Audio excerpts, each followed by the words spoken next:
দর্শক আমন্ত্রণ জানাচ্ছি ইস্পাহানি মির্জাপুর চা মুক্তবাক অনুষ্ঠানে। আপনাদের সাথে আছি আমি নাজনীন নাসিরদৌলা। আমাদের অতিথিদের সঙ্গে আপনাদের পরিচয় করিয়ে দিতে চাই। আমার সাথে আছেন ব্যারিস্টার রুমিন ফারহানা, সাবেক সংসদ সদস্য এবং আইনজীবী, সুপ্রিম কোর্ট। আছেন জনাব আশরাফ কায়সার, সিনিয়র সাংবাদিক, এবং জনাব শরীফ ওসমান হাদি, মুখপাত্র ইনকিলাব মঞ্চ। আপনাদের তিনজনকেই স্বাগত জানাচ্ছি। অসংখ্য ধন্যবাদ আমাদেরকে সময় দেওয়ার জন্য। ব্যারিস্টার রুমিন ফারহানা, আপনাকে দিয়ে শুরু করতে চাই। আমাদের আজকের অনুষ্ঠানের বিষয় নির্ধারণ করেছি কে কার পকেটে, এবং এটি বিষয় দেওয়ার যে কারণ সেটি হচ্ছে যে শুরু থেকে বিএনপি অভিযোগ করছিল এবং অনেক ক্ষেত্রে আমরাও বলেছি যে সরকার, এনসিপি হচ্ছে সরকারি দল এবং জামাতের প্রভাব সরকারের উপর অনেক বেশি।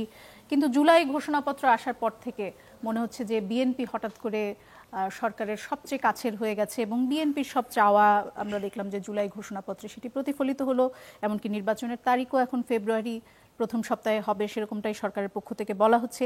বিএনপি কি সরকারকে কোনো জাদুটোনা করলো? আপনাকে অসংখ্য ধন্যবাদ।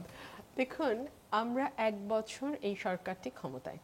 এই 1 বছরের ঘটনা পরম্পরা যদি আপনি লক্ষ্য করেন, আপনি দেখবেন শুরু থেকেই ডক্টর মোহাম্মদ ইউনূসের সঙ্গে এবং তার উপদেষ্টা পরিষদের সঙ্গে ছাত্রদের, বিশেষ করে যারা এনসিপি সদস্য, তাদের একটা ঘনিষ্ঠ সম্পর্ক ছিল। কিরকম? ধরুন, ডক্টর মোহাম্মদ ইউনূস মাহফুজ, যিনি ছাত্র প্রতিনিধি হিসেবে ক্যাবিনেটে আছেন, তাকে বিদেশের মাটিতে পরিচয় করে দিচ্ছেন মেটিকুলাসলি প্ল্যান্ড, ডিজাইনড একটা মুভমেন্টের ব্রেইন বিহাইন্ড দ্য মুভমেন্ট।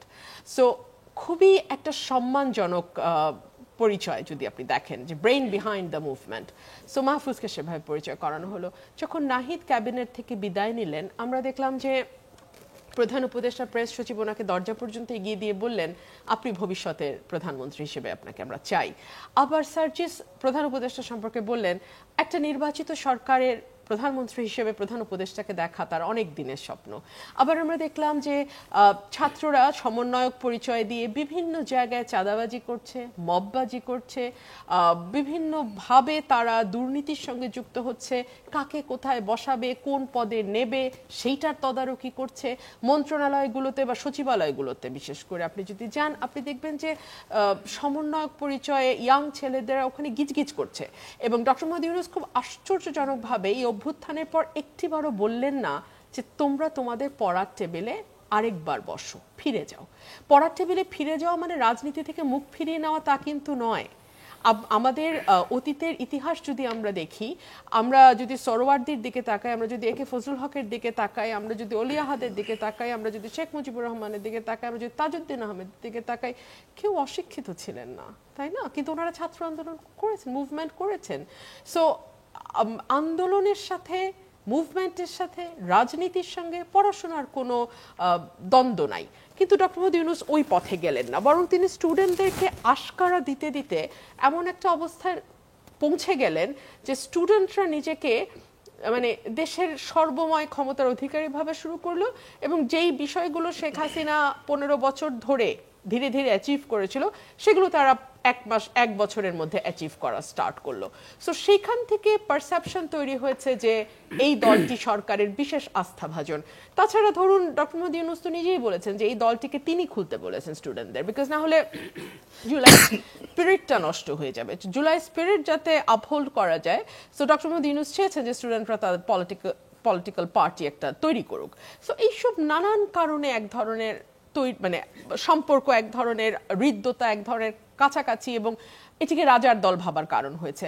বা ধরুন, ডক্টর মোহাম্মদ ইউনূস পদত্যাগ করবেন, তিনি আর কাউকে ডাকলেন না, তিনি ডাকলেন নাহিদকে।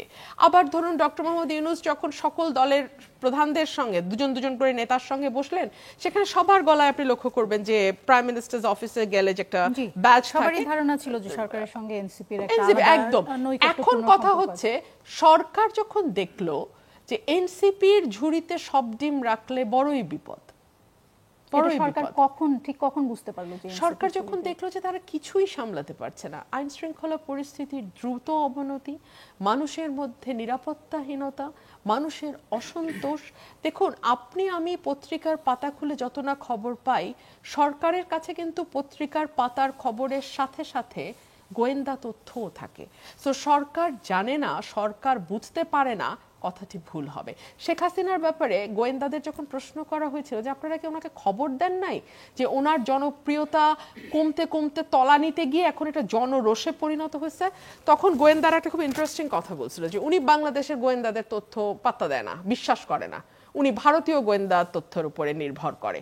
সো এই যে গোয়েন্দা তথ্য, এটা কি সরকারের কাছে নাই? এখন কি তাহলে গোয়েন্দারা সরকারকে তথ্য দিলেন যে এখন তাদের সরকার বিএনপির দিকে ঝুঁকে যাওয়া উচিত? একদম না, একদম না। সরকার নিডস আ স্মুথ এক্সিট। এই যে চারদিকের অসন্তোষ সরকার সামলাতে পারছে না, সরকার কিন্তু বেরোতে হবে এই জায়গাটা থেকে, সরকারকে বেরোতে হবে, সরকার এই জায়গায় আটকে থাকলে হবে না। একটা নির্বাচন দেওয়ার পরে যখন একটি নির্বাচিত সরকার আসবে তখন সেই সরকারের সঙ্গে, দলগুলোর সঙ্গে, অন্যান্য পলিটিক্যাল পার্টিসগুলোর সঙ্গে যদি সরকারের এখন যারা আছেন তাদের একটা মোটা দাগের প্রফেশনাল রিলেশনশিপও না থাকে, একটা বিটার রিলেশনশিপ থাকে, সরকারের পক্ষে সুইচ করা, মানে যারা সরকার বলতে তো আমি বলছি যে উপদেষ্টা পরিষদে যারা আছেন তাদের পক্ষে থাকাটা ডিফিকাল্ট হবে। সো এই সকল কিছু ভেবে সরকার যদি মনে করে যে না, কেবলমাত্র সব ডিম এক ঝুড়িতে না রেখে আমরা অন্যান্য দলের সাথেও সম্পর্ক উন্নয়নের চেষ্টা করি, আমি মনে করি যে এটা তো স্ট্র্যাটেজিক্যালি সরকার বলছেন যে সব ডিম বিএনপির ঝুড়িতে রাখছে সরকার। না, একদম আমি সেটা বলছি না, একদম আমি সেটা বলছি না। বিএনপি বাংলাদেশের সবচেয়ে বড় পলিটিক্যাল পার্টি। আমরা চাই বা না চাই নির্বাচন একটা হলে বিএনপি ক্ষমতায় যাবে, একদম মানে এটা বলেই ফেলা যে যত জরিপে যাই আসুক না কেন বিএনপি ক্ষমতায় যাবে।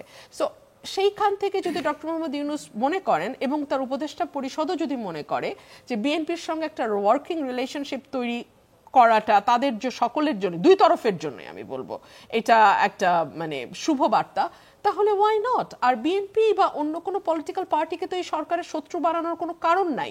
কারণ আপনি দেখুন এই সরকারটি তো কোনো পলিটিক্যাল পার্টি না, মানে পলিটিক্যাল পার্টি ব্যাকড গভর্নমেন্ট না, তাই না? সো এই সরকার আশা করছি ভবিষ্যতের যে নির্বাচন হবে সেখানেও তারা পার্টিসিপেট করবে না। সো এই সরকারের কোনো পলিটিক্যাল অ্যাম্বিশন থাকবে সেটাও আমরা মনে করি না। সেই সকল দিক আপনি বিবেচনায় নিলে বিএনপি কেন, সকল দলের সঙ্গে, জামাতের সঙ্গে, এনসিপির সঙ্গে, বাম দলগুলোর সঙ্গে, সবার সঙ্গে একটা ওয়ার্কিং রিলেশনশিপ থাকাটা সকলের দেশের জন্য মঙ্গল। আমার মনে হয় আপনার বক্তব্য পরিষ্কার। একটা বিষয়ে রুমিন ফারহানা আপনার সাথে অনেকবার কথা হয়েছে, সেটি হচ্ছে যে চাঁদাবাজির খবরগুলো যখন আসে আপনাকে বারবারই আমি জিজ্ঞেস করি এবং বারবারই আপনার কাছ থেকে, আমাকে কেন জানি এটা সবাই জিজ্ঞেস করে, এবং বারবারই আপনার কাছ থেকে যে উত্তরটা পাই সেটা হচ্ছে যে সরকার যেহেতু পুলিশ সরকারের অধীনে, তাই সরকারের দায়িত্ব তাদেরকে গ্রেফতার করা, সরকার তাদেরকে গ্রেফতার না করলে আসলে বিএনপি কি করবে, বিএনপি তো বহিষ্কার করছে। জামালপুরের মাদারগঞ্জে আপনি নিশ্চয়ই জানেন উপজেলা পৌর বিএনপির সাধারণ সম্পাদক খালেদ মাসুদ তালুকদার সুহেল, তার একটি কথোপকথনের অডিও প্রকাশ হয়েছে সম্প্রতি, যেখানে তিনি বলেছেন যে আমি পৌর বিএনপির সম্পাদক, ডিআইজির বইনতে আমি খাবো না তো কেরা খাবো। তিনি এটাও বলেছেন যে ময়মনসিংহের মুক্তাগাছার ওসি তাকে 2 লাখ টাকা দিয়েছেন এবং বলেছেন যে তাকে যেন দেখে রাখে। তিনি খুব ভালো মতো এবং তিনি বলেছেন যে আমাগো এখন সিজন চলতেছে, কার কতখানি খ্যাম আছে, খ্যাম থাকলে বহিষ্কার করো। পুলিশ যখন বিএনপির নেতাকে 2 লাখ টাকা দিয়ে বলেন যে তাদেরকে দেখে রাখার জন্য, তখন এই যে আপনার বক্তব্য যে পুলিশ আসলে সরকারের অধীনে এবং সরকার কেন অ্যারেস্ট করাচ্ছে না, সেই বক্তব্য সরকার, আচ্ছা এই যে রিপোর্টটা আসলো প্রথম আলোতে, গতকালকে এসেছে রিপোর্টটা প্রথম আলোতে, সরকার কি পুলিশ কর্মকর্তাকে বরখাস্ত করেছে? করা দরকার ছিল না? আপনি বলেন। সেটা কি এই কারণে করতে পারেনি যে উনি প্রোটেকশন দিচ্ছে? ওনাকে তো দল বহিষ্কার করবে, ধরে নেওয়া যায় দল বহিষ্কার করবে, আর ওনার প্রোটেকশনে যিনি পুলিশ কর্মকর্তা 2 লাখ টাকা ওনাকে দিলেন, উনি কি এখনো বহিষ্কার হয়েছেন? যদি না হয়ে থাকে ওনার বার্ডেন দল বিয়ার করবে। আমি জানি না উনি বহিষ্কার হয়েছে কিনা, ওনার বার্ডেন দল বিয়ার করবে, let the party bear the rubbish. কিন্তু এই সরকারের তো দায়িত্ব ছিল না যে তার একজন কর্মচারী 2 লাখ টাকা দিয়ে আশ্রয় নিচ্ছে, অন্তত তদন্ত করা। প্রথমে বরখাস্তের দরকার নাই, মানে ডিপার্টমেন্টাল প্রসিডিংস শুরু করা, সেটা কি হয়েছে? আমি যদি পাল্টা প্রশ্ন করি, 1 2 হলো বিএনপি 4000-এর উপর বহিষ্কার করেছে, সেটা কেন কাজ করছে না সেটাও বিএনপিকে খতিয়ে দেখতে হবে। এবং এই কাজ না করবার জন্য দেশব্যাপী বিএনপির যে ইমেজের সংকট তৈরি হচ্ছে, এবং আপনারা যে আমাদেরকে পেলেই এই চাঁদাবাজির প্রশ্ন করছেন, একটা টাকাও এদিক সেদিক না করে আমাকে এর জবাব দিতে হচ্ছে, এটা আমার জন্য খুব সুখকর অভিজ্ঞতা না ভাই। এমন যদি হতো যে আমি বালু মহল দখল করছি, পাথর দখল করছি, মাটি কাটার মধ্যে যুক্ত হয়েছি, চাঁদাবাজি করছি, তাহলে আপনার কথা জবাব দিতে আমার কোনো সমস্যা ছিল না। কিন্তু ভাই আমি কিছুই করলাম না, আপনি আমার জবাব দিতে হচ্ছে। আমি আপনাকে আরেকটা প্রশ্ন করি, আমার দল বলে না, বিএনপি, এনসিপি, জামাত সবাই মিলে যে মাটি আর বালুর ব্যবসা করতেছে ঐক্যমতের ভিত্তিতে, সরকার কি করে? এই সরকার তো বিএনপির সরকার না, এই সরকার আওয়ামী লীগের সরকার না, জামাতের সরকার না, জাতীয় পার্টির সরকার না। এই সরকার তো একটা মানে কি বলবো, একটা মানে নন পলিটিক্যাল গভর্নমেন্ট। তো নন পলিটিক্যাল গভর্নমেন্ট ব্যবস্থা নেয় না কেন? আমরা যদি ঐক্যমতের ভিত্তিতে এই ঘটনাগুলো ঘটে কেন? আপনার কাছে যেতে চাই, যে প্রসঙ্গটি রুমিন ফারহানা এনেছেন, যে আজকে যে আপনি নিশ্চয়ই নিউজটি দেখেছেন, যে ঐক্যমতের ভিত্তিতে এখন শুধু পাথর না, বালু মহালের ব্যবসাগুলোও চলছে, এবং সেখানে বিএনপির যদি স্টেক বড় হয়, কিন্তু সেখানে জামাত, এনসিপি সবাই আছে এবং আওয়ামী লীগও আছে। সরকার কেন কিছু করছে না, রুমিন ফারহানা জিজ্ঞেস করছিলেন। বিকজ সরকারটি সক্ষমতার অভাবে ভুগছে, এবং সরকারের যে প্রশাসনিক দক্ষতা, যোগ্যতা এবং আপনার কার্যকর সিদ্ধান্ত নেওয়া, সেটি আমরা 12 মাসেও দেখতে পাইনি। এই প্রশ্নের উত্তর কিন্তু আমার কাছে নাই, যে কেন আমরা দেখতে পাইনি।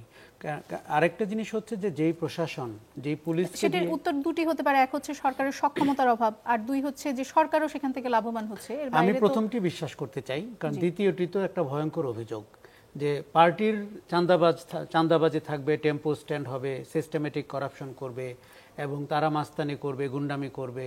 তারা, আপনি প্রায় যে কোনো মহাসড়কে গেলে দেখবেন বালু এপার থেকে ওপারে যাচ্ছে, আপনাকে উঠে যেতে হয় পাইপের উপর দিয়ে। এগুলো দেখে আমরা অভ্যস্ত। এখন যদি আপনি একটা অন্তর্বর্তী সরকার যে গণ অভ্যুত্থানের পটভূমিতে এসছে, তাকেও আমাদের মানতে হয় যে তাদেরও হিস্সা ওর ভিতরে আছে, তাহলে তো দুর্ভাগ্যের কোনো শেষ নাই। কিন্তু আমি ধরে নিচ্ছি যে এই সরকারটির দক্ষতার অভাব, যোগ্যতার অভাব, এবং তারা অতীতে কখনো সরকার চালান নাই, প্রশাসনিক সিদ্ধান্ত গ্রহণের অভাব, এবং তারা সরকারের ভেতরে সরকার আছে যেটি বলা হয়, নিশ্চিতভাবে আছে, নিশ্চিতভাবে যত ক্ষমতা আমরা ভাবি তত ক্ষমতা না। আমার কিন্তু মনে হয় তারা আসলে পুতুল। তারা হচ্ছে, আপনি পুতুলকে বাইরের থেকে দেখতে পাচ্ছেন, তার সুতা কার হাতে ওটা আপনি দেখতে পাচ্ছেন না। ধরেন সচিবালয়ে যে আমলারা বসেন, যারা ভেবেছিলেন প্রথম 24 ঘন্টায় বিদায় নিতে হবে, তারা 12 মাস ধরে আছেন। আপনার কি ধারণা তারা কিছু না করে বসে আছেন? অফকোর্স না।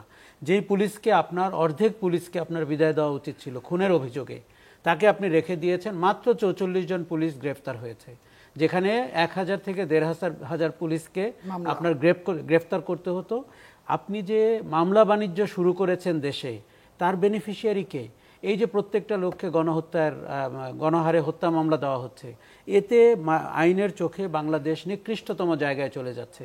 অথচ আমাদের প্রত্যেকের জানা আছে এরা কি অপরাধ করেছেন, কি ধরনের কর্মকাণ্ড করেছেন। সরকারের এই ব্যাপারে কোনো জবাবদিহিতা নাই।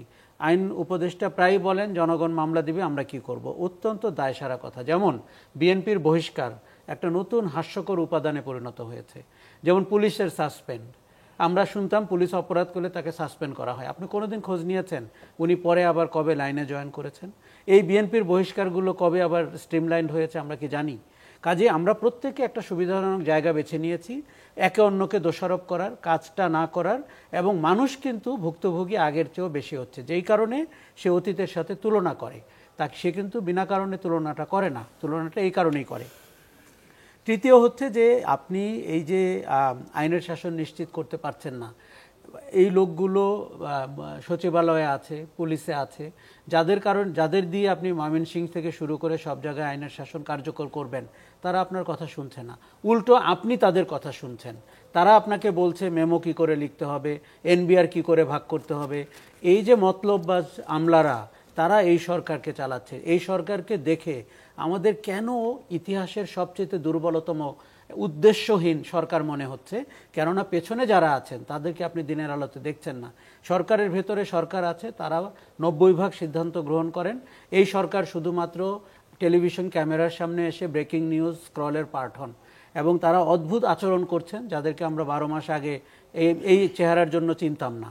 কাজেই এই যে আপনি বলছিলেন যে কেন বিএনপির দিকে ঝুঁকে গেছে বলে মনে হচ্ছে, কারণ সরকারটি তার নেভিগেশনাল যে ডিভাইস, নেভিগেশনাল টুল, সেটি ডে ওয়ান থেকে অকার্যকর করে রেখেছে। তার দেখুন, একটি অন্তর্বর্তী সরকার কেন আপনি সন্দেহ করবেন সে কোনো একটি রাজনৈতিক পক্ষের পক্ষপাত। এই সরকারটি পক্ষপাতের সরকার হিসাবে আবির্ভূত হয়েছে প্রথম সপ্তাহেই। তার কি কোনো দরকার ছিল বলা যে ছাত্ররা তাকে নিযুক্ত করেছে, তারাই তার নিয়োগকর্তা, ইত্যাদি ইত্যাদি? উনি অনেক ভুল করে ফেলেছেন। আমি কিন্তু মনে করি প্রফেসর ইউনূস এই ছাত্রদের ভবিষ্যৎ নষ্ট করার জন্য দায়ী।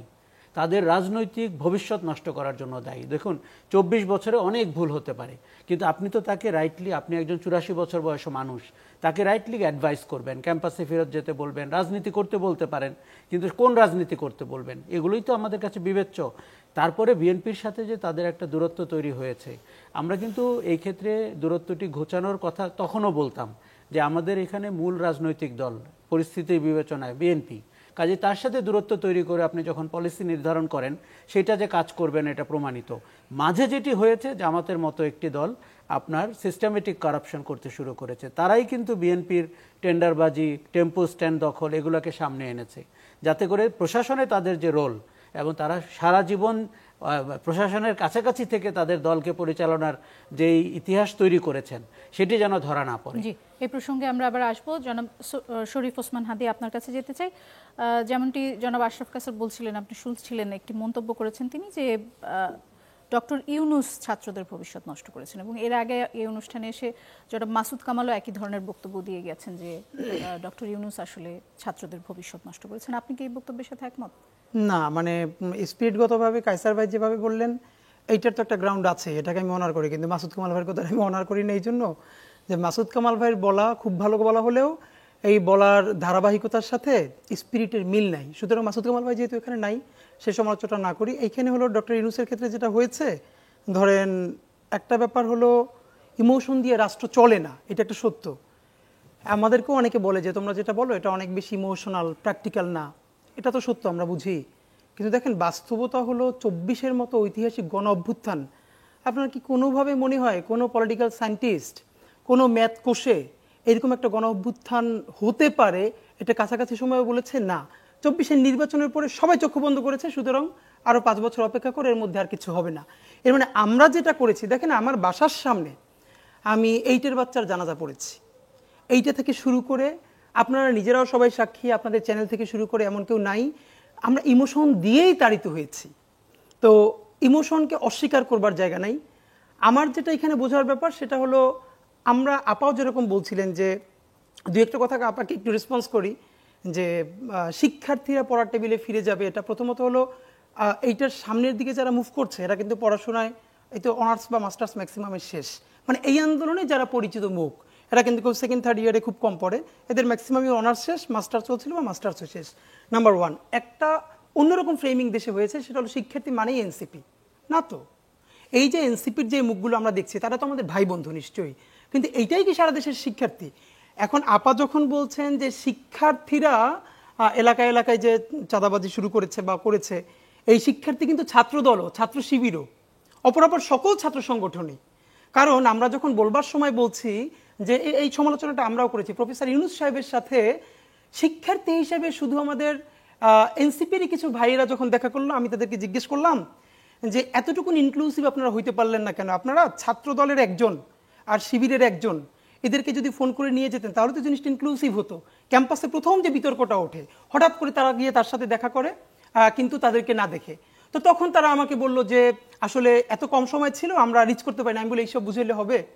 মানে ছাত্র দলের সভাপতি বা সেক্রেটারি, শিবিরের সভাপতি সেক্রেটারি তো আর আমেরিকায় থাকে না, রাইট? তার হাতে পিক করা সম্ভব। এই কথাটা আমরা সবসময় বলেছি যে আদারিং না করা, যে এইটা ছাত্র জনতাটা কে করলো? আদারিংটা কি এনসিপি করলো নাকি এটি সরকার করলো? না, প্রথম দিকে যেটা হয়েছে যে আমরা স্বীকার করি আর না করি যে এই ছাত্র জনতার গণ অভ্যুত্থানের রাষ্ট্র পর্যায়ের যে স্টেক নিয়ে নেয়া, এটা এনসিপি প্রধানত নিয়েছে। যেটা হয়েছে পরে, এখন তারা পারলো না কেন? এখন দেখেন, আমি দুটো কথা অলওয়েজ বলি, ভাইও যেটা বলেছে, বিএনপির 1000টা সমালোচনা আছে, এই সমালোচনা রেখেই তারপরও সাথে বলি যে বিএনপিকে শতভাগ কর্নার করে ফেললে বাংলাদেশের সামনের লড়াইটা বন্ধ হয়ে যাবে। কারণ ভারতীয় আধিপত্যবাদ, এবং আপনি খেয়াল করেন এই যে বিএনপির চাঁদাবাজির অভিযোগ আছে, এগুলো আমাদের প্রচুর তো সমালোচনা আছে, কিন্তু গত 1 বছরে আওয়ামী লীগ ঢাকায় অথবা বিভিন্ন জায়গায় যতগুলো মিছিল করেছে, এই মিছিলকে পিটিয়ে পুলিশে দিয়েছে কারা? জামাতও দেয় নাই, শিবিরও দেয় না, অথবা অন্য কেউ পারে নাই। কোথাও দেখবেন যুবদল দিচ্ছে বা ছাত্রদল দিচ্ছে। আবার এটাও তো সত্য, যুবদল ছাত্রদল পাথর মেরেও মানুষকে হত্যা করার সাথে জড়িত হচ্ছে। মানে প্যারালালি দুটোই সত্য। আমাদের যেটা কাজ ছিল সেটা হলো বিএনপিকে ওই সমালোচনার জায়গাটা রেখে তারপর তাকে ন্যূনতম কনফিডেন্সে রাখা। আমরা বরং অনেককে বলেছি যদি বিএনপি জনাব হাদি, আপনি কি বিএনপিকে ন্যূনতম কনফিডেন্সে রেখেছেন? আমি কিন্তু আপনার সংবাদ সম্মেলন দেখেছি যেখানে আপনি খুবই কঠোরভাবে বিএনপির সমালোচনা করেছেন। আপনি বলেছেন 1 বছর আগে বিএনপি বিলাই ছিল, এখন বাঘ হয়ে গেছে বলেছেন। রুমিনা আপা প্রচুর বলেছে। এবার আপনাকে বলি, আমি একটা বিরতি থেকে ফিরে এসে এটা আমি বলবো, প্লিজ আমাকে সময় দিন প্লিজ। জি, দর্শক, ইস্পাহানি মির্জাপুর চা মুক্তবাক অনুষ্ঠানে আবারও ফিরে এলাম। জনাব ওসমান হাদি, আপনার সঙ্গে বিরতির আগে কথা হচ্ছিল এবং আপনি বলছিলেন যে বিএনপিকেও কিছুটা কনফিডেন্সে নিতে হবে, এবং আমি আপনাকে বলছিলাম যে আসলে আপনার একটি সংবাদ সম্মেলন যেটি মিটফোর্টের ঘটনার পরে আমি দেখেছি, সেখানে আপনি বিএনপির ব্যাপারে খুবই ভোকাল ছিলেন। আপনি বলেছেন, কঠোর সমালোচনা করেছেন তাদের, বলেছেন যে বিলাই ছিল এখন বাঘ হয়েছে।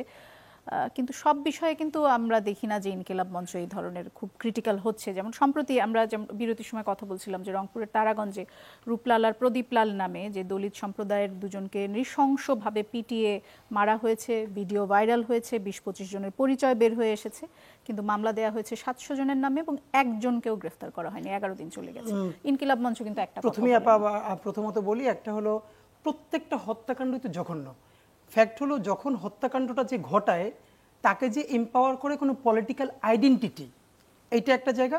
আর একটা হলো এছাড়া যে যত মানুষ যত হত্যাই করতেছে, হত্যা তো হত্যাই, কিন্তু কে কিভাবে কোন ক্ষমতার প্রশ্নে করতেছে, এইটা হলো একটা ব্যাপার।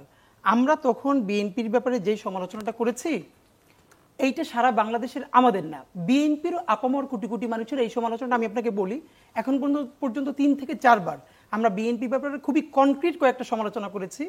আমি এটা গতকালকেও একটা শোতে বলেছি, আমি খুব অবাক হয়েছি। আমি ভেবেছিলাম যে এটার পরে অন্তত বিএনপির ভাই বন্ধু যারা আছেন, ইভেন অনেক পরিচিত যারা সিনিয়র, তারাও তো আমাদেরকে চেনেন, বিভিন্ন প্রোগ্রামে দেখা, আমি মনে করেছি তারা মন খারাপ করবেন। এটা আবার ওই এভাবে কেউ মনে না করে যে আমি বিএনপির খুশি করে সামনে এমপি হয়ে যাবো, এই জন্য বলি কিনা। আই এম সারপ্রাইজড যে বিএনপির অন্তত স্থায়ী কমিটির 2 থেকে 3 জন যাদের সাথে আমার দেখা হয়েছে এবং ডেকে নিয়ে আদর করেছেন এবং অ্যাপ্রিসিয়েট করেছেন যে আমাদের সমালোচনার পয়েন্টটা অত্যন্ত গুরুত্বপূর্ণ ছিল এবং তারা এটাকে অ্যাড্রেস করেছেন। এবং বিএনপির অগণিত কর্মী আমাকে উবরে সেদিনকে নামিয়ে দিচ্ছিল আমার বাসার সামনে। সে বলতেছে, ভাই আমি ছাত্রদল, লম্বা সময় ছাত্রদল করছি, এরপর আপনারা যে সমালোচনাগুলো করেন এগুলো আমরা পছন্দ করি। প্রেসার গ্রুপ হিসেবে আনন্দটা কি জানেন? আনন্দটা হলো আমাদের অন্তত এরকম 5 থেকে 7টা বড় সমালোচনা আছে বিএনপির তরফে, যেটা বিএনপি অ্যাড্রেস করে স্টেপও নিয়েছে। দুদু ভাই একটা বেফাস কথা বলেছিলেন, আমরা সেটা প্রচন্ড সমালোচনা করেছি এবং বিএনপি তার বিরুদ্ধে একদম অফিশিয়াল স্টেটমেন্ট দিয়েছে। প্রেসার গ্রুপ হিসেবে আপনার কাজ কি শুধু বিএনপির সমালোচনা? এবার বলি একটা এনসিপির বিরুদ্ধে আমরা যতগুলো বলেছি, আপনি সার্চ দেন না যে এনসিপি জুলাইকে কুক্ষিগত করেছে, এই যে পুরো জুলাই স্পিরিট নষ্ট করেছে। মুশকিলটা হলো যার যেটুকুন দরকার সে ওটুকুন নেয়, এর বাইরে কেউ নেয় না। প্রশ্ন একটু হাদি ভাই, প্লিজ প্লিজ। হাদি ভাই, একটা সমাবেশে নারীদের রিপোর্ট প্রকাশিত হওয়ার পর তাদেরকে বেশ্যা বলে গালি দেওয়া হয়েছে, আপনারা কি প্রতিবাদ করেছেন? আপা দেখেন, আমি জানি না, আপা ফর ইওর কাইন্ড ইনফরমেশন, আবার প্রশ্ন করলেন, অনেক ধন্যবাদ। আমার মনেও ছিল না। হেফাজত তারা যে এরকম একটা বড় প্রোগ্রামে বেফাস কথা বললো 2 থেকে 3 জন এবং স্টেজ থেকে সাথে সাথে প্রতিবাদ করা হলো না। আমরা অবাক হয়েছে যে হেফাজতের এটুকুন সংস্কার হবে। আমরা সংবাদ সম্মেলন করে বড় করে বলেছি যে হেফাজতকে এই ব্যাপারে দুঃখ প্রকাশ করতে হবে এবং আমরা ভেবেছিলাম তারা যেরকম রিঅ্যাকশনারি ফোর্স আমাদের বিরুদ্ধে প্রচন্ডভাবে লাগবে। আপা আমি আপনাকে জানাই, তার একদিন পরেই হেফাজত অফিসিয়াল স্টেটমেন্ট দিয়ে দুঃখ প্রকাশ করেছে। আমরা মানে হেফাজতের তরফে এরকম একটা মুভ আমাদের জন্য খুব কঠিন, অন্যদের কথা সব ভিন্ন। এবং আমাদের সেই সমালোচনা নিয়ে তারা পরবর্তী দিনই একদম তাদের ফেসবুক পেজে এবং তারা পত্রিকায় পাঠিয়েছে যে তারা দুঃখ প্রকাশ করছে এই অনাকাঙ্ক্ষিত ভুলের জন্য। তো দেখেন, এই যে হেফাজতকে এই কথাটা বলতে পারা বা যাকে, আর এই সরকারের ব্যাপারে তো আপনি 1000টা পাবেন অন্তত, এই যে যেভাবে বলছিল, মানে আমরা বলেছি ইভেন সেদিনকে লাস্ট প্রোগ্রামে বলেছি ডক্টর ইউনূসকে যে আপনি পারলে রুল করেন অথবা কুইট করেন।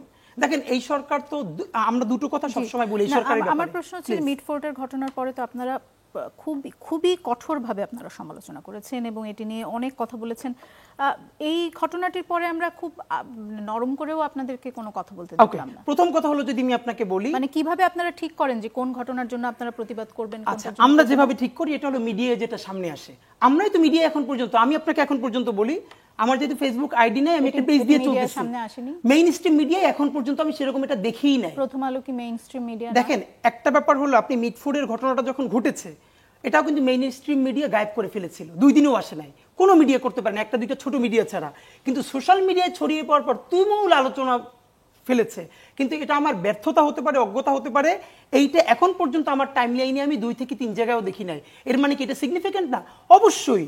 আর আমাদেরকে যদি বলেন যে আমরা কোনো সিলেক্টিভ, আমরা ফোকাস, ধরেন এই দেশে অনেকগুলো ঘটনা ঘটে, আমাদের এক্সাক্ট ফোকাসটা কোন জায়গায়, আমরা এটা খুবই ক্লিয়ার, আমরা খুবই ফোকাসড, সেটা হলো সরাসরি জুলাই স্পিরিটের সাথে যেটা কানেক্টেড। দেখেন, ধরেন আমরা তো খুবই ছোট একটা গ্রুপ, আমরা কি চাইলেও দুনিয়ার সব ব্যাপারে কথা বলতে পারবো? আমরা যদি সেটা বলি, সেটাকে ওই জায়গায় রিচ করবে?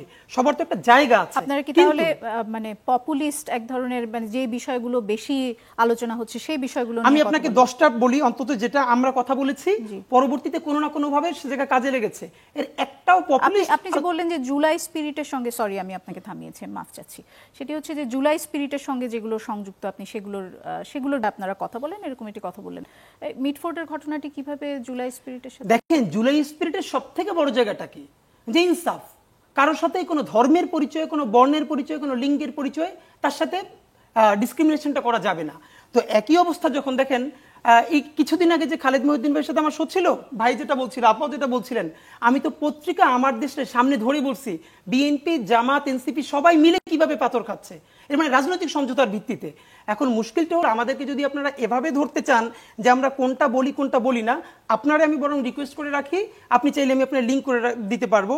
গত 1 বছরে আমরা যেই পরিমাণ বিভিন্ন ইস্যুতে কথা বলবার চেষ্টা করেছি, মূলধারা মিডিয়া কদ্দূর এসেছে আমরা জানি না। আমি বলতে পারি যে বাংলাদেশের দ্বিতীয় কোনো গ্রুপ এতগুলো জনসম্পর্কিত বিষয়ে কথা বলতে পারে নাই। আর আনন্দের ব্যাপার হলো, আমরা টু দি পয়েন্টে বলতে পেরেছি বলে এর ম্যাক্সিমাম জিনিস জায়গা মতো রিচ করেছে। আমরা বিএনপির ক্ষেত্রে বলেছি, বিএনপি হাইকমান্ড আমলে নিয়েছে।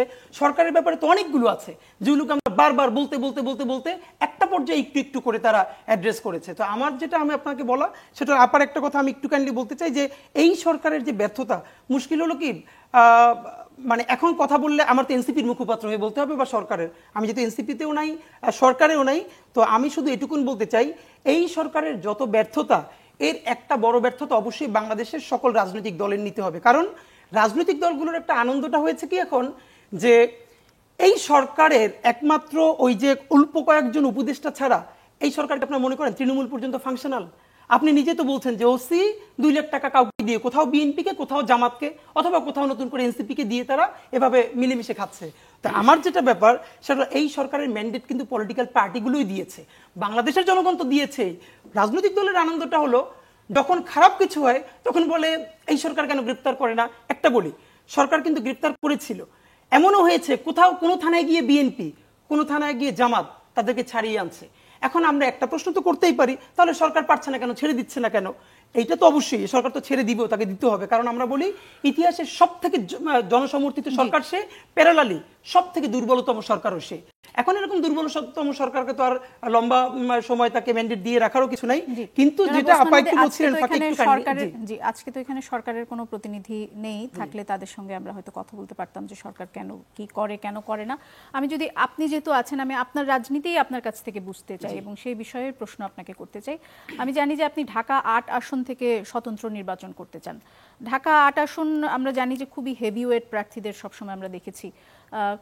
ঢাকা 8 আসন থেকে কেন নির্বাচন করতে চান? ঢাকা 8 আসন কেন, এবং আপনাকে কেন ভোট দিবে লোকজন, সেটি যদি একটু বলেন আমাদেরকে।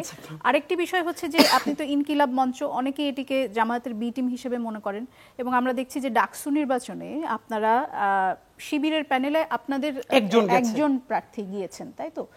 এটার মানে কি এই যে আপনাদের রাজনৈতিক মতাদর্শ কি শিবিরের সাথে মেলে কিছুটা? আচ্ছা, প্রথম কথা হলো বাংলাদেশের সুবিধা যেটা, আপনি কাপড় চুপড়ে মোটামুটি মিল পেলেই তার সাথে যার যায় তারে বলে দেওয়া তার জন্য সোজা, এটা হলো বাংলাদেশের কমন। সুতরাং এই নিয়ে আমরা কোনো সময় বোধার করি না। আমরা কেউ যেমন কালকে 100তে বলেছে, আপনারা কি আসলে জামাতের কথা বলেন নাকি এনসিপির বিটিম হয়ে কাজ করেন? সুতরাং এগুলো আমরা আসলে কি করি, এইটা তো আপনারাও 6 মাস, 1 বছর, 5 বছর পর দেখবেনই। সুতরাং এটা বয়ান দিয়ে লাভ নাই। প্রশ্ন হলো, ডাকসু থেকে আমরা এটা, ইনকিলাব মঞ্চ থেকে আমরা এটা একদম কমন বলে দিয়েছি, সারা বাংলাদেশের প্রত্যেকটা বিভাগীয় বিশ্ববিদ্যালয়ে আমাদের কমিটি আছে। এখন আমরা বলেছি ইনকিলাব মঞ্চ কোথাও কোনো ভিন্ন করে প্যানেলও দিবে না, এবং আমাদের স্বতন্ত্র কোনো প্রার্থীও, মানে ইনকিলাব মঞ্চ কোনো ইউনিভার্সিটিতে ডাকসু বা কোনো ছাত্র সংসদ করবে না। তবে ইনকিলাব মঞ্চের যেসব বিশ্ববিদ্যালয়ের ভাইরা আছে, রাজশাহী বিশ্ববিদ্যালয়, প্রত্যেকটা বিশ্ববিদ্যালয়ে তারা তাদের যে কোনো সুবিধা মতো প্যানেলে অথবা স্বতন্ত্র তাদের মতো করে করতে পারবে, কিন্তু ইনকিলাব মঞ্চের কোথাও নাই। ঢাকা বিশ্ববিদ্যালয়ের ইনকিলাব মঞ্চ থেকে, ইনকিলাব মঞ্চে আছে এরকম 4 জন প্রার্থিতা করছেন, এর মধ্যে একজন তার নিজের পছন্দে শিবিরের প্যানেলে যুক্ত হয়েছেন। কিন্তু এই কথাটাই কেউ বলছেন আমাদের আরো 3 জন কেন্দ্রীয় সদস্য তারা কিন্তু ভিন্ন ভিন্ন করে করছেন। এটা তো আমরা ওপেন বলে দিয়েছি, নাম্বার 1। নাম্বার 2 হলো আপনি যেটা বলছিলেন ঢাকা 8-এ কেন নির্বাচন করতে চাই। হ্যাঁ, ঢাকা 8-এ নির্বাচন করতে চাওয়া প্রথমত হলো আমরা গত 1 বছর ধরে বলবার চেষ্টা করছি মূলত আমাদের যা কিছু বলি রাজনৈতিক লড়াই, এর প্রথমত হলো সাংস্কৃতিক লড়াই। আমরা জুলাইয়ের পক্ষে বা বাংলাদেশের পক্ষে এখন পর্যন্ত কোনো সাংস্কৃতিক লড়াই করতে পারি নাই, দাঁড় করাতেও পারি নাই। তার প্রমাণ হলো এই যে 15ই আগস্টকে কেন্দ্র করে এই যে বিনম্র শ্রদ্ধা শুরু হলো, তো আমি অন্তত এরকম কয়েকজন আর্টিস্টকে জিজ্ঞেস করেছি যে আপনি যে বিনম্র শ্রদ্ধা জানালেন কোনো সমস্যা নাই। দেখেন আবারও বলি, ফিলোসফিক্যালি যেই লোকটা আগেও বিনম্র শ্রদ্ধা বলেছে কিন্তু গত 15 বছরে কোনো সুযোগ সুবিধা নেয় নাই, এখনো যদি সে বিনম্র শ্রদ্ধা বলে তার ব্যাপারে আমার কোনো সমস্যা নাই, সে বলতেই পারে। কিন্তু এই বিনম্র শ্রদ্ধা বলে যারা বলেছে মুক্তিযুদ্ধ দেখি নাই কিন্তু পদ্মা সেতু দেখেছি, এই বলে বলে বলে বলে কোথায় মুক্তিযুদ্ধ কোথায় পদ্মা সেতু, তার ফলে কি হয়েছে, পদ্মা সেতুকে এমন জায়গায় নিয়ে যাওয়া হয়েছে, একজন গিয়ে পদ্মা সেতুর উপরে একটা বাজে কমেন্ট করেছে অথবা খারাপ কথা বলেছে, ছাত্রলীগ পটুয়াখালীতে তার বাড়িঘর হামলা করে তার ঘর দুয়ার ভেঙে দিয়েছে। মানে এটা এমন মসজিদ এমন মন্দির, এই যে ন্যারেটিভগুলো দেখেন যে গণহত্যা করে মানুষকে গুম করে খুন করে, মাঝে মধ্যে তার চেয়েও তার পক্ষে যে মত উৎপাদন করে দেয়, ন্যারেটিভ নির্মাণ করে দেয়, সে ভয়াবহ অপরাধী। কারণ কি, যে সরাসরি খুন করলো আপনি তাকে ধরতে পারবেন, তার ক্রিমিনাল অফেন্স আছে। কিন্তু এই হত্যা না, এটা করা যায়, জামাত হলে মেরে ফেলা যায়, বিএনপি হলে মেরে ফেলা যায়, বিশ্বজিৎ মানে যেভাবে হোক ফ্রেমিং করা যায়, সে হলো আরো ভয়াবহ অপরাধী, এর বিরুদ্ধে আমরা কোনো লড়াই করতে পারি না। তো এই জন্য আমাদের যে জায়গাটা আমরা বুঝি, আবার বিনম্র শ্রদ্ধা জানালেই যে তাকে জুতা মারা যায়, দুইটা ব্যাপার। বিনম্র শ্রদ্ধা জানাতে জুতা যারা মেরেছে এখানে তো আমরা কেউ যাই নাই, কিন্তু এই জুতো মারাকে অপোজ করার কিছু নাই। ব্যাপার হলো আপনি দেখেন বাংলাদেশ আসলে কিছু বিচার হইছে, এখন মুশকিলটা হইলো আপনি এই কথা বলবার আগেই কতক্ষণ মব কতক্ষণ এটা সেটা, এটা তো আছে, দেশে কি মব নাই? কিন্তু আমার প্রশ্ন হলো এই মব কি গত 1 বছর শুরু হয়েছে? পকেট মারকে পিটাই মাইরে ফেলা, ভাই বলতেছিলেন বাড্ডায় যে ভদ্রমহিলা বাচ্চাকে আনতে গেছিলেন পিটাই মাইরে ফেলছে, মব লিঞ্চিং বলি মব জাস্টিস বলি, এইটা কি গত 1 বছর ধরে বাংলাদেশে হচ্ছে? 1 বছর ধরে শুরু হয়নি, কিন্তু 1 বছর ধরে বেড়েছে। পরিসংখ্যান আমি আপনাকে বলি আপা, এটা পরিসংখ্যান আছে, পরিসংখ্যানটা শুনেন, আমি আপনাকে বলি, আমি পলিটিক্যাল সায়েন্সের ছাত্র, তো আমি বাংলাদেশ স্টাডিজ পড়াই ইউনিভার্সিটিতে এবং রিসার্চ মেথোডোলজি পড়াই।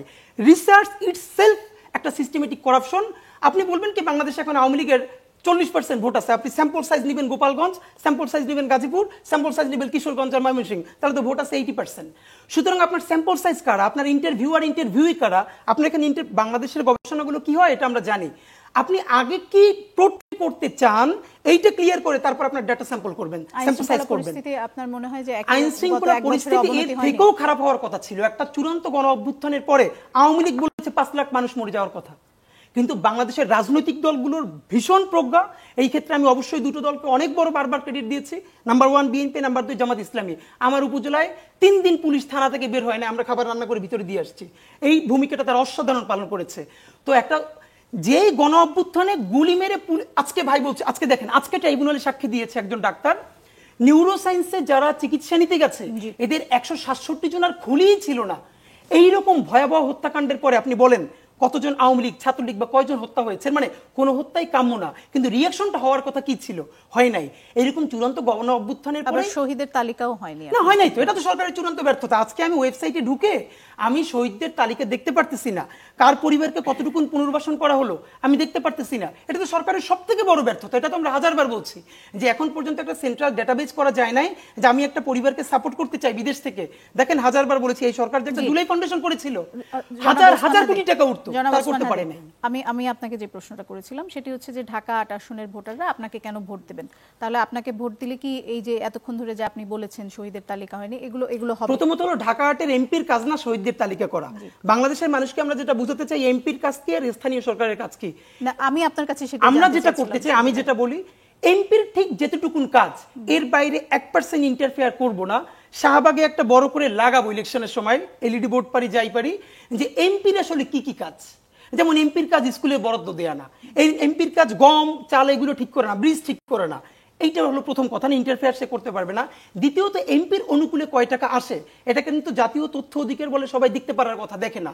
আমরা যেটা ম্যানিফেস্টো দিয়েছি, দেখেন ইলেকশন করলে উইন করব এইটা তো আর প্রথম কথা না, আমরা তরুণদের রাজনীতিকে সামনে নিতে চাই। এই রাজনীতিতে আমি আগামী 50 বছরও জিততে পারি, নাও জিততে পারি, কিন্তু আমরা নতুন একটা ধারা তৈরি করতে চাই যাতে মানুষ তরুণদের রাজনীতি সামনে নিতে চান, সেই জন্য আপনি আসলে নির্বাচনে যেতে চান। ব্যারিস্টার রুমিন ফারহানা, আবারও আপনার কাছে যেতে চাই। আজ মাওলানা মামুনুল হক তিনি দৈনিক প্রথম আলোর সাথে একটি সাক্ষাৎকার দিয়েছেন, সেখানে তিনি বলেছেন যে ইসলামপন্থীর দলগুলোর আনুকূল্য নিয়েই বিএনপিকে চলতে হবে, এবং তিনি বলেছেন যে বিএনপির সঙ্গে তার আনুষ্ঠানিক কোনো আলোচনা হয়নি, কিন্তু তিনি জানেন যে বিএনপি তাকে আসন ছেড়ে দিতে আগ্রহী, এটি তিনি শুনেছেন।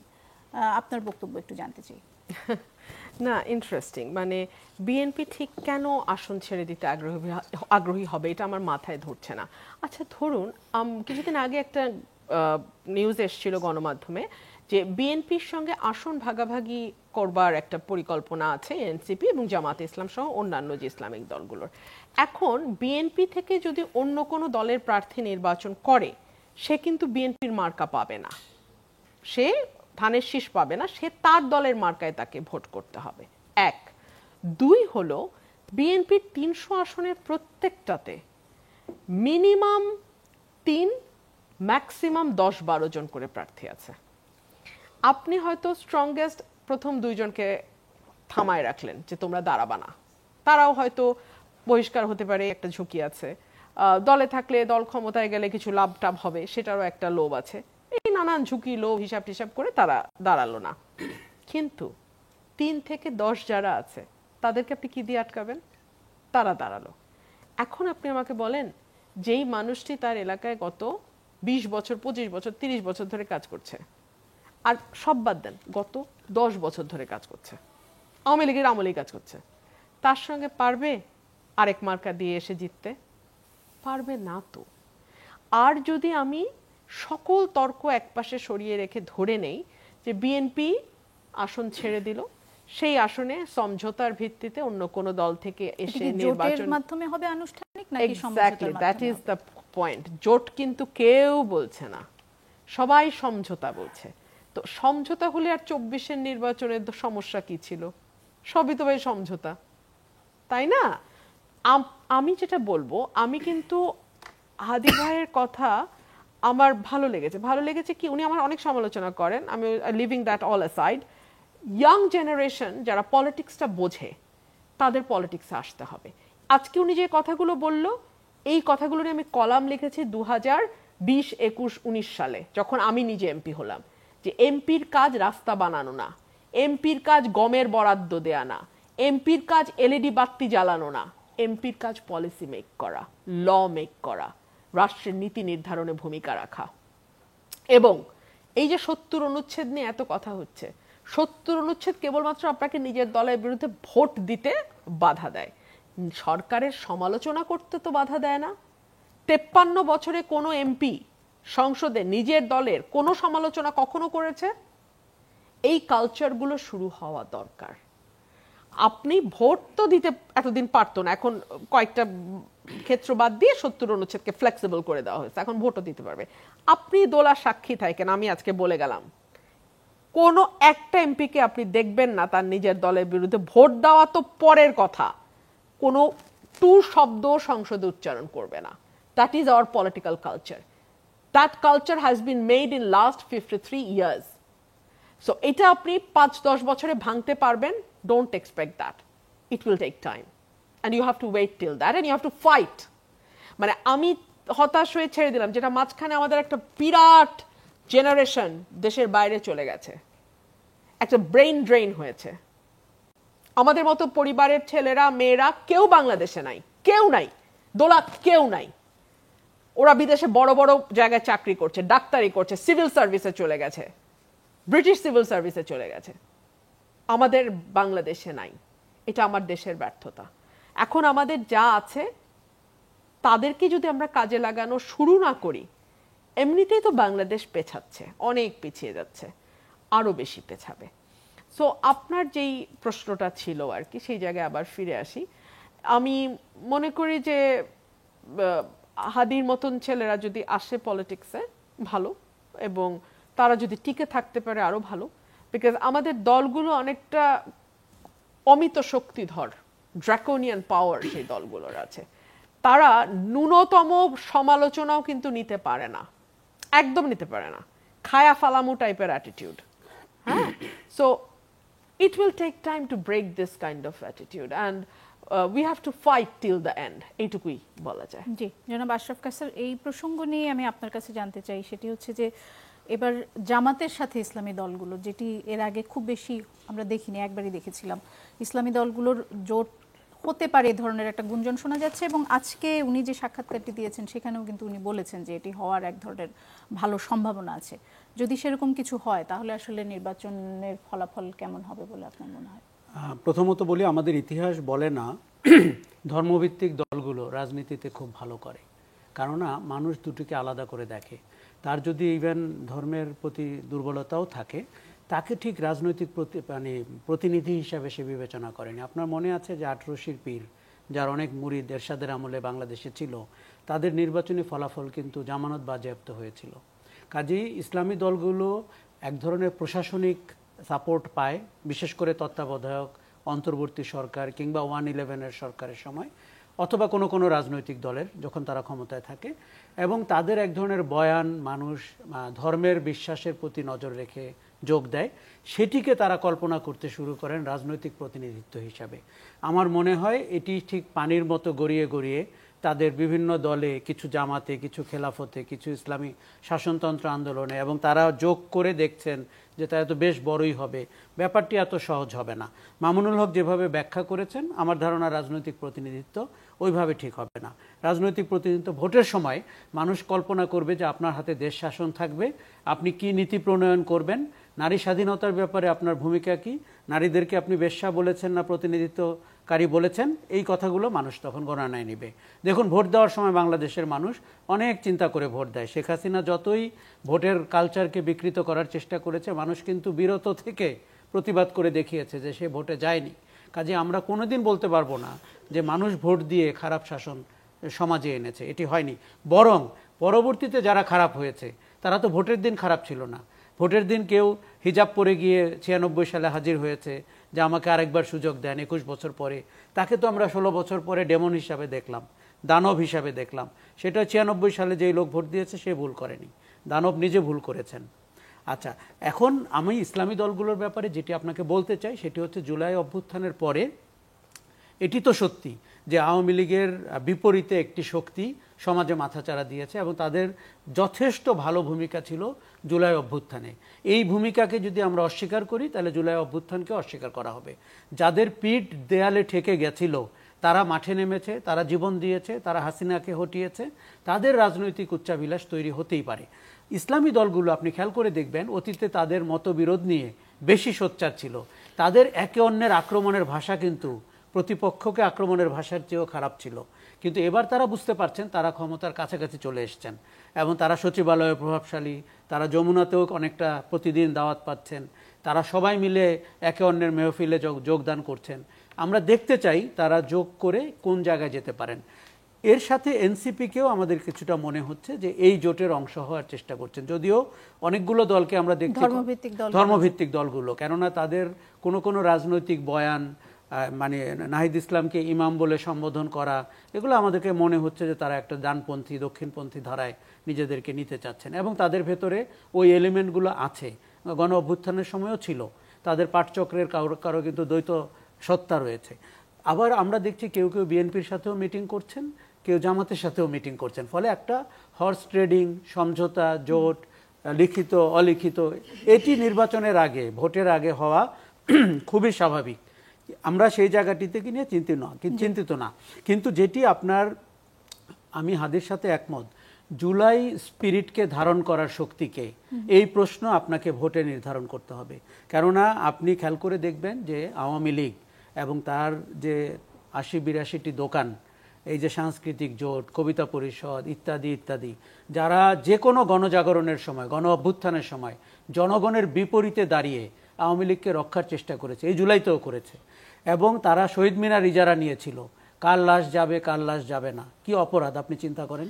এবং এটি কিন্তু তারা একটা কালচারাল বাতাবরণে আপনার কাছে জাস্টিফাই করেছে। এই যে মেকি কালচারটা, এই যে কলকাতা কেন্দ্রিক, ভারতের প্রতি নতজানু, আওয়ামী লীগের প্রতি প্রশ্নহীন আনুগত্য, এই কালচারের বিপরীতে আমরা যদি সাংস্কৃতিক জাগরণটা জারি না রাখতে পারি এবং তৈরি না করতে পারি, তাহলে কিন্তু জুলাই অভ্যুত্থান, অগাস্ট অভ্যুত্থান কিন্তু আপনার কাছে আগামীতে আরও বেশি অসার আরো বেশি ফাঁপা, এবং রাজনীতিবিদরা আপনি জানেন কি করতে পারে, আপনি নিজেই তার উদাহরণ দিয়ে আজকের অনুষ্ঠান শুরু করেছিলেন। কাজেই রাজনীতিবিদদের হাতে কালচারাল জাগরণ ছাড়া জুলাই অভ্যুত্থান নিরাপদ না।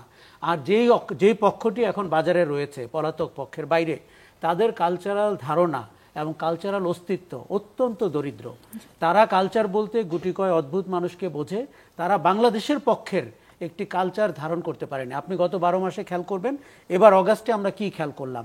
এই যে বিনম্র শ্রদ্ধার কথা বলা হচ্ছে, দেখুন যার জেনুইন শ্রদ্ধা দেখানোর সুযোগ আছে তার শ্রদ্ধা দেখানোর অধিকারও আছে, কিন্তু অপরাধীরা যদি শ্রদ্ধার মুখোশ পরে আপনার কাছে আসে, এবং আমি কিছু মানুষকে দেখছি যারা অন্যকে উস্কানি দিচ্ছে, তার মানে তিনি she is picking up the fight or he is picking up the fight, সেটা কিন্তু জনগণকে উস্কানি দেওয়া, এটা একটা অপরাধ। কাজেই দেখুন, বিনম্র শ্রদ্ধার পেছনে আপনার খোঁজ করতে হবে ওই লোকটিকে কারা মহামানব বানিয়েছিল, কারা 72-75 চাপিয়ে রেখেছিল, কারা শেখ হাসিনার 15 বছরের সুবিধা নিয়েছে, এবং কারা কালচারাল জাগরণের নামে বাংলাদেশকে একটি উপনিবেশিক কালচারে, ভারতের আধিপত্যের কালচারে পর্যবসিত করেছে। তারা কিন্তু এখনো শক্তিশালী। আমি আপনাকে বলি, আমি কিন্তু রাজনৈতিক শক্তি আওয়ামী লীগ নিয়ে খুব বেশি চিন্তিত না, আমি কালচারাল শক্তি আওয়ামী লীগ নিয়ে চিন্তিত, যারা 99% কালচারাল প্রতিনিধিত্ব করে। 1% মানুষ কিন্তু জুলাই গণ অভ্যুত্থানের সঙ্গে। 1 মিনিট সময় আছে। রুমিন ফারহানা, আপনার কাছে যেতে চাই। আশরাফ কাসার বলেছেন যে তিনি রাজনৈতিক আওয়ামী লীগ নিয়ে চিন্তিত না, কালচারাল আওয়ামী লীগের যে শক্তি সেটি নিয়ে তিনি চিন্তিত। 15ই আগস্ট 32 নম্বরে আমরা দেখেছি যে মুজিব ভক্তদের ঠেকাতে ছাত্র দল এবং বিএনপির নেতৃত্বে উদ্যোগ, এভাবে কি কালচারাল আওয়ামী লীগকে ঠেকানো যাবে বলে আপনার মনে হয়? প্রশ্নই ওঠে না। একটা বয়ানকে কাউন্টার করতে পাল্টা বয়ান তৈরি করতে হয়, এবং বয়ান বা কালচার একদিনে তৈরি হয় না, ধীরে ধীরে ধীরে ধীরে এটা মানুষের মননে মস্তিষ্কে কাজ করে। সো আপনি দীর্ঘদিন কিন্তু আওয়ামী লীগ এই কালচার বিল্ড করার জন্য কাজ করেছে, একদিনে কিন্তু আওয়ামী লীগের এই কালচারাল উইং তৈরি হয় নাই, দীর্ঘ সময়। এবং আওয়ামী লীগের cultural wing is very strong, এটা এক লেয়ার না, এটা অনেকগুলো লেয়ার আছে, অনেকগুলো লেয়ার। এর একেবারে সবচেয়ে দূরের যে লেয়ারটা, সেটাও কিন্তু আপনার সারফেসড হতে অনেক সময় নেবে, কিন্তু সে কিন্তু কাজ করছে অনেক দূর থেকে আওয়ামী লীগের বয়ানকে প্রতিষ্ঠা করতে। আমার প্রশ্ন হলো, বাংলাদেশে এত বছর বাংলাদেশ স্বাধীন হয়েছে, 50+, অন্য দলগুলো কেন তাদের কাউন্টার কালচারাল ন্যারেটিভ তৈরি করতে পারলো না? কেন বাংলাদেশের শিক্ষিত মধ্যবিত্তকে আকৃষ্ট করতে পারলো না? এই ব্যর্থতা তো তাদের স্বীকার করতে হবে। অসংখ্য ধন্যবাদ আপনাদের তিনজনকে। আমার আরো অনেক প্রশ্ন ছিল, আজকে সময়ের অভাবে আর করতে পারলাম না। দর্শক, আজকের অনুষ্ঠান এখানেই শেষ করছি। আগামী রবিবার রাত 11:30টায় আবারও কথা হবে নতুন কোনো বিষয় নিয়ে।